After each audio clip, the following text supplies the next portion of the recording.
Blue-green waters on the high seas 100 nautical miles off the western coast, part of the subcontinental shelf. Waters deep enough for fish to breed and shallow enough for trawlers to reach. It's these fishing green zones which have the highest yield of pomfret in the world and are the chief attraction for foreign fishing trawlers. कभी Taiwan या बाहर से ऐसे boat यहाँ अपने यहाँ आके वो यहाँ मच्छी पकड़ के भाग जाते हैं. Under the deep sea fishing policy, the central government has thrown open the exclusive economic zone, or the EEZ, to foreign trawlers for a license fee. But fishermen tell us it's the perfect cover, and even unlicensed trawlers are now poaching in these highly productive regions. जो foreign trawler आते हैं officially भी आते हैं और unofficially भी आते हैं. अगर कोस्ट गार्ड और नेवी इन लोगों को रुकाने के लिए है, उसका ड्यूटी है, उसने अच्छी तरह बजाया तो उनके ऊपर रोक लग सकती है. But the Coast Guard says it has no information about unlicensed trawlers. We have now, it's very streamlined. There are trawlers coming off Taiwan, but that is all which has been licensed ones. But we have not got any intimation about, as of now, Taiwanese trawlers coming. But the fact of the matter is that with their current capability, the Coast Guard cannot fully control the Indian exclusive economic zone. I will not say that we have a 100% surveillance daily. At any given point of time, more than 1/3 of the exclusive economic zone is absolutely unprotected, a huge gap in coastal security. Even the regions that are patrolled are vulnerable. Just look at how Marine Drive shows up on a radar. Yellow glitches only an expert can make out.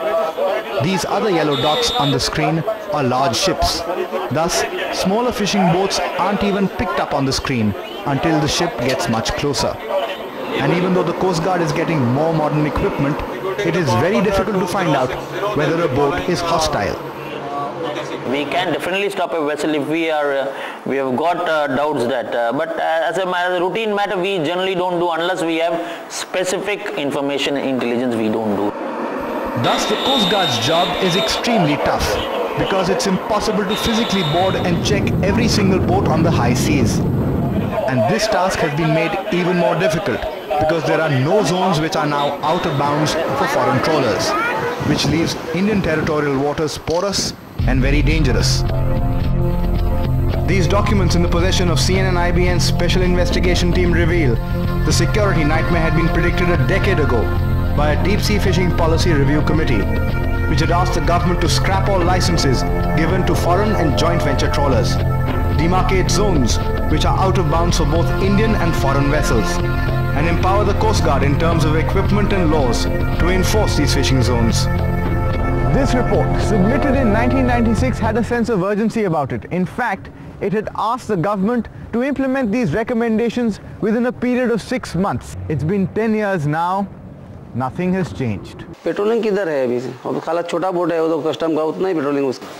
बड़ा boat नहीं है. Security boat जो coast guard का वो नहीं है. Foreign trawler आके अगर कुछ अपने देश को कुछ तकलीफ होती है तो उनको रोकना जरूरी है. अगर नहीं रोक सकते तो मच्छी तो जा रहा है, अगर कुछ घात-पात करेंगे तो अपना देश भी जा सकता है. Will the government sit up and listen, or will it take a national tragedy to wake us up? With VK Sashi Kumar, Ruksh Chatterjee.